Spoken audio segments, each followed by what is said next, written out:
नमस्कार, ओंकार न्यूज देख रहे हैं आप। आपके साथ मैं हूं आस्था श्रीवास्तव। रुक करते हैं खबरों का। नगर निकाय चुनाव से पहले सदर कोतवाली और औरैया पुलिस को बड़ी सफलता मिली। आपको बताते चले कि अवैध शस्त्र बनाने की फैक्ट्री का भांडाफोड़ करते हुए 2 अभियुक्तों को पुलिस ने गिरफ्तार किया है और अभियुक्तों के कब्जे से 3 अदद पूर्व निर्मित शस्त्र भी बरामद किए हैं। इस दौरान भारी मात्रा में हथियार बरामद किए गए हैं। आपको बता दें, हथियार बनाने वाली फैक्ट्री का पुलिस ने भांडाफोड़ किया है। पुलिस को इस दौरान बड़ी सफलता हाथ लगी है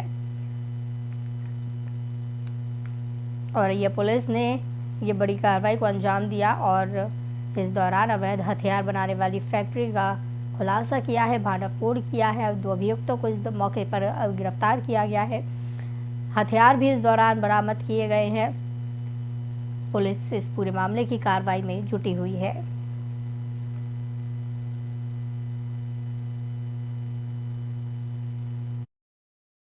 कोतवाली क्षेत्रांतर्गत जो ये नगर निकाय चुनावों को सकुशल शांतिपूर्ण संपन्न कराने के लिए लॉ एंड ऑर्डर व्यवस्था के दृष्टिगत जो भी निर्देश निर्गत किए जा रहे हैं, उसके क्रम में निरोधात्मक कार्रवाई की जा रही है। तो जो भी छोटी से छोटी सूचना मिलती है उस पर कार्रवाई की जाती है।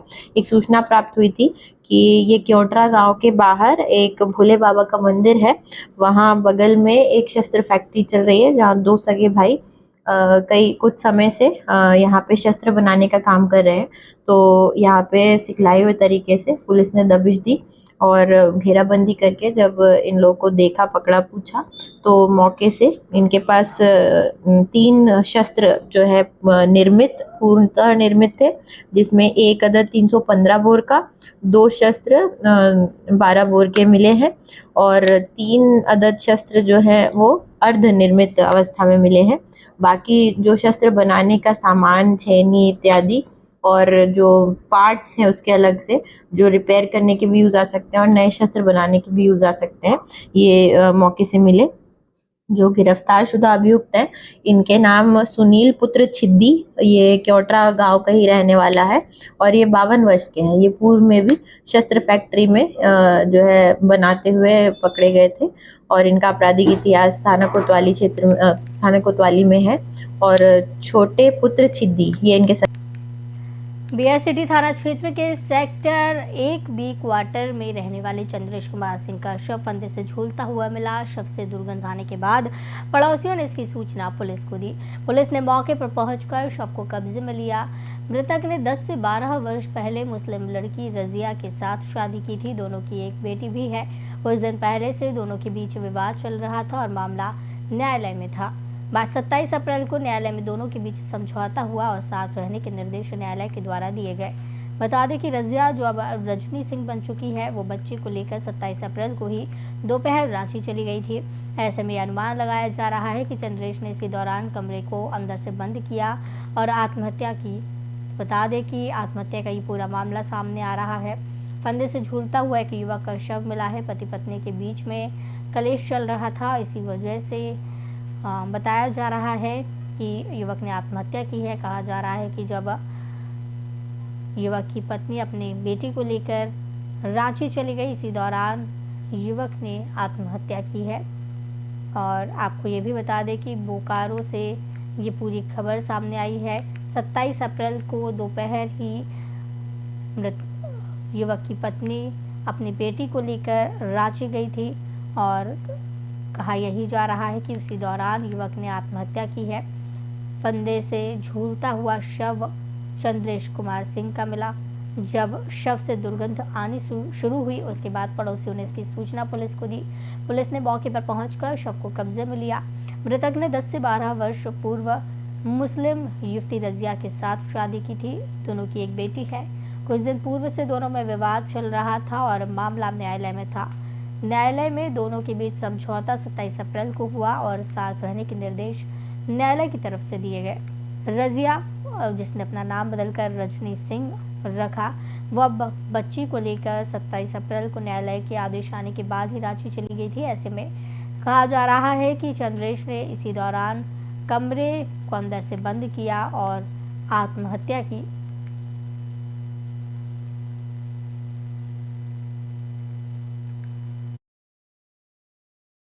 1928 में एक सीलिंग से फंदा में लटका हुआ एक व्यक्ति का शव मिला।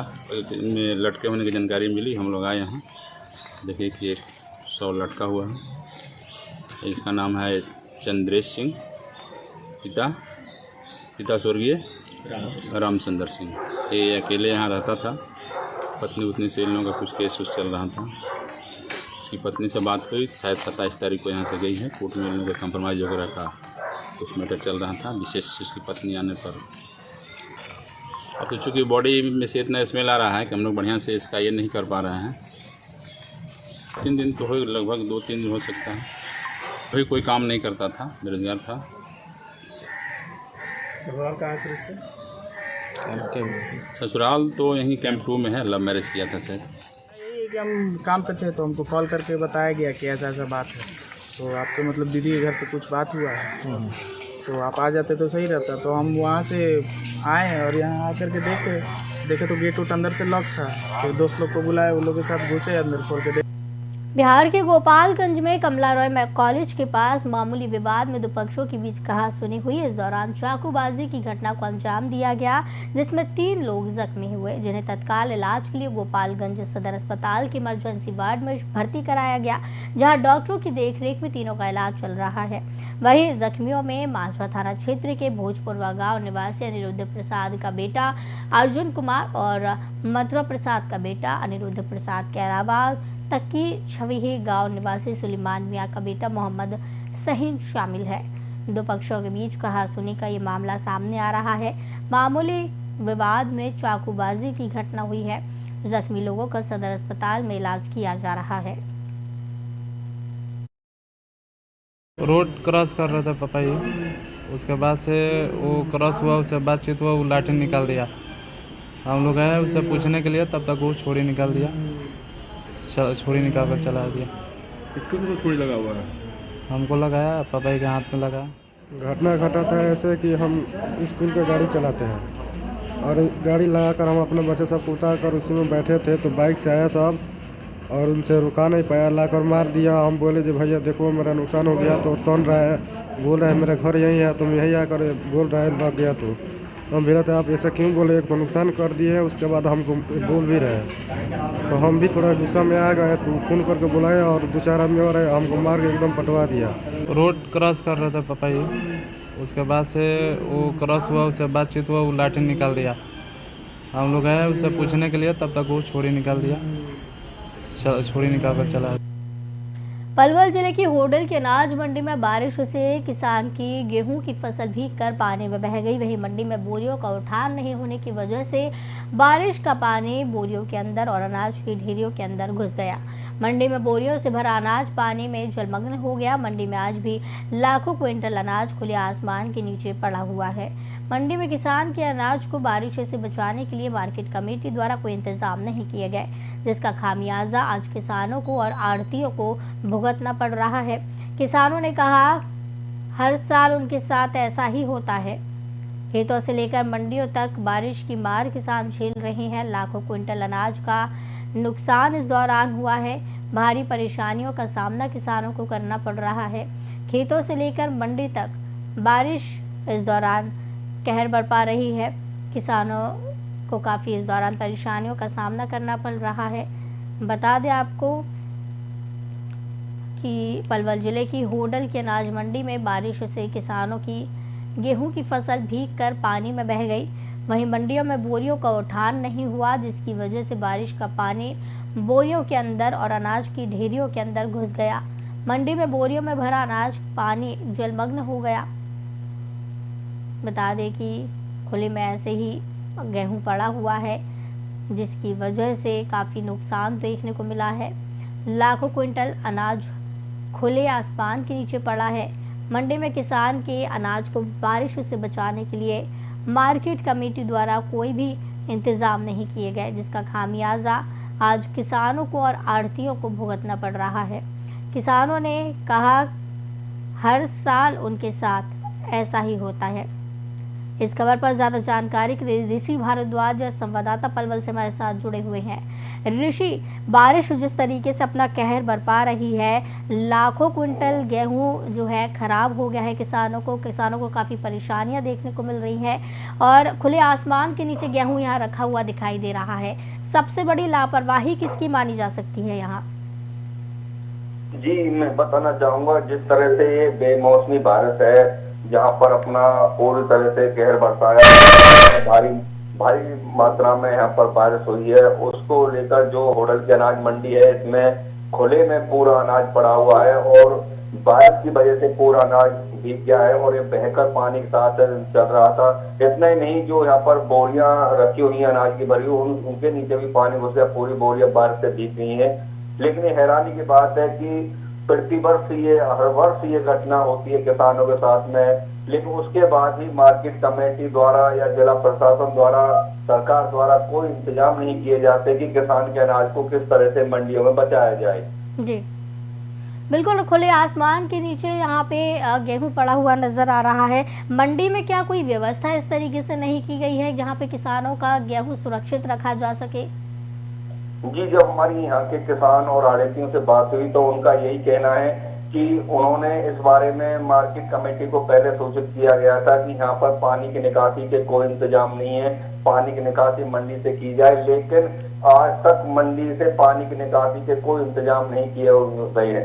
इसको लेकर यहाँ पर काफी जो किसान है वो काफी परेशान है, क्योंकि जब किसान का अनाज भीग जाता है तो एक वर्ष पूरी तरह से मेहनत करता है। मेहनत करने के बाद किसान का एक तो जब फसल खड़ी रहती है उस समय मार पड़ती है, उस समय बारिश और ओलावृष्टि होती है, उसके बाद जो फसल बचती है उसको किसान बेचने के लिए मंडी में लाता है। लेकिन मंडी में जब उनको कोई सुविधा नहीं मिलती है, उनके अनाज के रखरखाव के लिए कोई इंतजाम नहीं किए जाते हैं और मंडी में फसल खराब हो जाती है, तो किसान पर इस तरह से मार पड़ती है कि किसान की कुछ जो दर्द है वो बयान नहीं किया जा सकता। बिल्कुल, चाहे खेत में बारिश का कहर हो, मंडियों में बारिश का कहर हो, सीधे तौर से देखा जाए तो किसानों को ही नुकसान इसका झेलना पड़ता है और जिस तरीके से लापरवाही यहाँ पर देखने को मिल रही है, क्या इस पर कोई कार्रवाई नहीं की गई है? ये हमने जो बात की मार्केट कमेटी सचिव लता देवी से, उनसे हमने बात की कि जो किसानों का, आड़तियों का जो नुकसान हुआ है इसकी भरपाई कौन करेगा।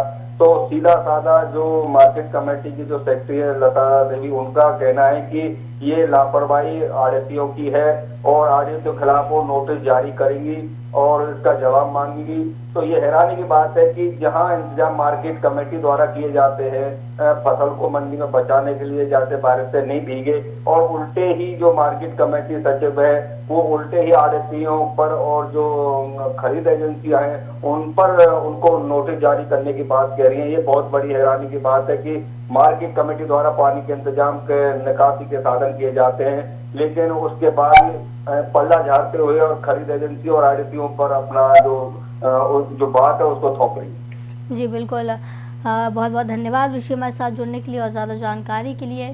तो बता दें कि बारिश का कहर जिस तरीके से देखने को मिल रहा है, किसानों को काफ़ी नुकसान उठाना पड़ रहा है, चाहे खेतों में बारिश का कहर हो, मंडियों में हो। सीधे तौर से देखा जाए तो किसान इस दौरान परेशानी झेल रहे हैं। लाखों क्विंटल किसानों का अनाज जो है भीग गया है, पानी में बह गया है, बोरियों के अंदर पानी चला गया है, लेकिन इस पर कोई भी एक्शन लेने को अभी तक प्रशासन जिम्मेदार तैयार नहीं है। कारण है जी, इसमें उठान न होने के कारण मंडी में पड़ा है। एजेंसी और ठेकेदार की लापरवाही के कारण ये उठाई नहीं हो पा रही है। किसानों की पेमेंट रुकी हुई है, जब से ये उठ जाएगा उसके बाद भी किसानों की पेमेंट। चारों तरफ अनाज पड़ा है पूरी मंडी में, कम से कम। बारिश के कारण पूरा पलवल जलमग्न हुआ। हर सड़क और गली पर केवल पानी ही पानी दिखाई दिया। बारिश ने नगर परिषद के तमाम इंतजामों की पोल खोल कर रख दी। राष्ट्रीय राजमार्ग सहित अन्य सड़कों पर कई फुट तक पानी भर गया। हालात ये है कि लोगों के घरों तक पानी भरा हुआ है। जलभराव के कारण शहर की गति थम सी गई है। राजमार्ग पर कई किलोमीटर लंबा जाम लगा। इसके अलावा पुराना जीटी रोड पर भी जाम से बुरा हाल रहा। बारिश बंद होने के बाद घंटों तक वाहन जाम में फंसे रहे। सबसे ज्यादा परेशानी स्कूली विद्यार्थियों को ही। छुट्टी होते ही शुरू हुई बारिश के कारण बच्चे भीगते रहे। जलभराव में ऑटो, गाड़ी व स्कूली वाहन खराब हो गए, जिससे बच्चों को भारी परेशानियां हुई। सिर्फ आधे घंटे की मुश्किल से बरसात हुई है और पूरा पलवल जलमग्न हो गया है। क्या कारण? इससे ज़्यादा दुर्भाग्य और नहीं हो सकता कुछ भी। पानी निकासी की सही व्यवस्था नहीं है और नालों की सफाई टाइम पे नहीं होती। हालात तो कुछ संभले हैं मगर पूरा ढंग से नहीं संभाल पाए। पूरी ढंग से सफाई व्यवस्था करनी चाहिए।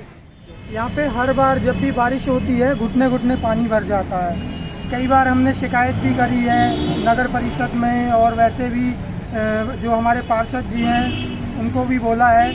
जब से इलेक्शन हुए हैं लाइट भी ख़राब है। जब से चौक की कोई चेन स्नैपिंग होती है कुछ भी होती है किसी को कोई पता नहीं चलता है कि अंधेरे। अंतर्राष्ट्रीय मजदूर दिवस के मौके पर दीनानगर की एक लेबर शेड में रंगारंग कार्यक्रम प्रस्तुत किया गया, जिसमें देश प्रेम समेत मंच से मजदूरों के हकों को उठाने की बात की गई। कार्यक्रम में मुख्य मेहमान के तौर पर विधायिका अरुणा चौधरी पहुंची और उन्होंने सभी को मजदूर दिवस की शुभकामनाएं दी और जल्दी लेबर शेड समिति दीनानगर पार्क के सामने हुए अतिक्रमण को हटाने के लिए आश्वासन दिया। इस मौके पर मजदूर एकता यूनियन के प्रधान गोल्डी राज और अन्य सदस्यों ने विधायिका और सीनियर कांग्रेसी नेता Ashok Chaudhary, Punjab labour welfare board के सदस्य सुशील शर्मा को पुष्पमाला और सिरोपा डालकर इस कार्यक्रम में मौजूद रहने पर भी धन्यवाद किया। मैं हमेशा फर्स्ट मेरे ते जो भी मजदूर एकता यूनियन है ये हमेशा सानू मान सत्कार करने वास्ते सानू फर्स्ट मई नूं बुलाते हैं, क्योंकि बड़े खुशियां दे नाल सारे ही मजदूर जिहड़े भरा ने साडे उत्थे इकट्ठे हुंदे ने और कोई भी उन्हां दी मुश्किलां दिक्कतां जड़ियां भी हुंदियां ने वो असीं हल करने की कोशिश करते हैं और हर बारी कोई ना कोई मैमोरेंडम उन्हां दा तैयार होंदा है। लेकिन इस बार मैंने सब तो ज़्यादा खुशी इस गल दी है कि अज उन्हां दा कोई मैमोरेंडम नहीं सी, क्योंकि जो उन्हां दी मोस्टली जोड़ियां डिमांडां सी वो असीं पूरीआं कर दित्तियां ने। सो अज दे दिहाड़े ते मैं सारे मजदूरां नूं उन्हां दी कंट्रीब्यूशन वास्ते उन्हां दे योगदान वास्ते और उन्हां दी बहुत मैं सत्कार करदी हां। सारे वर्ल्ड विच मनाया जाता, नैशनल लैवल ते मनाया जाता, असीं भी दीनानगर विच मनाया। साड़ियां कुछ छोटी छोटियां मंगां ही जिहड़ियां असीं मतलब कि हल्का विधायक दे जिहड़े ना चानन विच लिआंदियां ने। की मंगां की रखियां की मंगां लेबर ने? एक ते आ देखो जी, वो जिहड़ा परले पासे नलका ही ਉਹਨੂੰ ਠੀਕ ਕਰਾਉਣ ਵਾਸਤੇ ਬੇਨਤੀ ਕੀਤੀ ਸੀ। ਇੱਕ ਸਾਹਮਣੇ ਸਾਰੇ ਟਾਇਰ ਲੱਗੇ, ਸਾਡੇ ਸਾਹਮਣੇ ਵਾਲੇ ਪਾਸੇ ਫੁੱਟਪਾਥ ਤੇ ਟਾਇਰ ਨਹੀਂ ਲੱਗੀ। ਉਹਦਾ ਕੀ ਕਾਰਨ ਆ ਕਿ ਗੱਡੀਆਂ ਲੋਕੀ ਲਿਆ ਕੇ ਕਾਰਾਂ ਇੱਥੇ ਖੜੀਆਂ ਕਰ ਦਿੰਦੇ ਨੇ। ਜੇਕਰ ਪੱਤਰਕਾਰ ਜਾਂ ਕੋਈ ਕਹਿੰਦਾ ਕਿ ਪਰਲੇ ਪਾਸੇ ਪਾਰਕ ਦੇ ਸਾਹਮਣੇ ਗੱਡੀ ਨਹੀਂ ਖੜੀ ਹੋਣੀ ਚਾਹੀਦੀ, ਉਹ ਸਾਰੀਆਂ ਲਿਆ ਕੇ ਇੱਥੇ ਖੜੀਆਂ ਕਰ ਦਿੰਦੇ। ਲੇਬਰ ਨੂੰ ਉਹਦੇ ਵਿੱਚ ਕੰਮ ਲੱਭਣ ਲਈ ਬੜੀ ਪਰੇਸ਼ਾਨੀ ਹੁੰਦੀ ਆ, ਉਹਨਾਂ ਨੂੰ ਫੇਰ ਸੜਕ ਦੇ ਉੱਤੇ ਹੀ ਖਲੋਣੇ ਪੈਂਦਾ ਸੈੱਟ ਦੇ। सिद्धार्थनगर जिले के पथरा थाने ने अपहरण बालक की हत्या करने वाले 2 अभियुक्तों को गिरफ्तार कर खुलासा किया। बताते चले कि पथरा थाने के खोरिया रघुवीर निवासी मोहम्मद उमर पुत्र मोहम्मद अजीज के अपहरण होने की सूचना पुलिस को मिली थी, जिसका संज्ञान लेते हुए पथरा थाने ने नजीरू पुत्र भिखुल्लाह के खिलाफ अपहरण का मुकदमा दर्ज कर जांच शुरू कर दी थी। पुलिस को जनपद बस्ती थाने के कलवारी एहतमाली में एक अज्ञात शव की सूचना मिली। पुलिस और परिजनों द्वारा इसकी शिनाख्त उमर के रूप में हुई। पुलिस ने हत्या के आरोप में मुकदमा दर्ज किया। पुलिस ने 2 अभियुक्तों को गिरफ्तार किया। इस वारदात का खुलासा करते हुए पुलिस अधीक्षक अमित कुमार आनंद ने बताया कि पथरा थाने में एक अपहरण की सूचना मिली थी, जिसमें जांच के बाद पता चला कि अपहरण बालक की हत्या की गई, जिसमें पथरा थाने ने 2 अभियुक्त नजीरू पुत्र भिखुल्लाह और अब्दुल्लाह पुत्र नबीजान अंसारी निवासी खोरिया रघुवीर थाना पथरा को गिरफ्तार किया। पूछताछ में अब्दुल्लाह ने बताया कि उमर मेरी बहन से बात करता था, मना करने पर नहीं माना। तब नजीरू से पूरी बात बताकर प्लान बनाया और उमर को बस्ती घुमाने के बहाने गांव से मोटरसाइकिल पर बैठा कर लेकर गया। थाना कलवारी की एक सुनसान जगह है, गेहूं के खेत में ले जाकर चाकू से रेत कर हत्या कर दी और शव को वहीं फेंक कर वापस घर आ गए। हत्या में प्रयोग चाकू और रुमाल को पुलिस ने बरामद किया और मामले में विधिक कार्रवाई कर जेल भेज दिया। एक 14 वर्षीय बालक के गायब होने की सूचना प्राप्त हुई थी, जिसमें तत्काल मुकदमा पंजीकृत किया गया। एफआईआर में एक व्यक्ति को नामजद किया गया था परिवारजन द्वारा। यह व्यक्ति आखिरी में उस बालक के साथ देखा गया था, जिसके आधार पर परिवार ने शक जताया था। इसी क्रम में पुलिस ने उसको हिरासत में लेकर पूछताछ शुरू की, तो उसने अपना गुनाह कबूल करते हुए बताया कि उसने पिछली रात को एक और व्यक्ति जो अब्दुल्ला है और जिसको नामजद किया था नजीर, दोनों ने मिलके उस बालक की हत्या कर दी है। जिससे ये बेला फुसलाकर बाइक से बस्ती ले गए थे। बस्ती में थाना कलवारी क्षेत्र अंतर्गत इसकी इन्होंने पहले गला दबाया और फिर चाकू से गला काटकर इसकी हत्या कर दी। पूछताछ में अभियुक्तों ने बताया है कि ये जो एक अभियुक्त अब्दुल्ला है, इसकी बहन से ये बालक लगातार बातचीत करता था, मिलता जुलता था, जो इसे पसंद नहीं था। इसने इसके कई बार मना किया। जब इसे लगा कि ये लड़का नहीं मान रहा है तो इसने अब्दुल्ला ने नजीरों के साथ प्लान बनाया और इस घटनाक्रम को। तो इस बुलेटिन में फिलहाल इतना ही। मुझे दीजिए इजाजत। नमस्कार।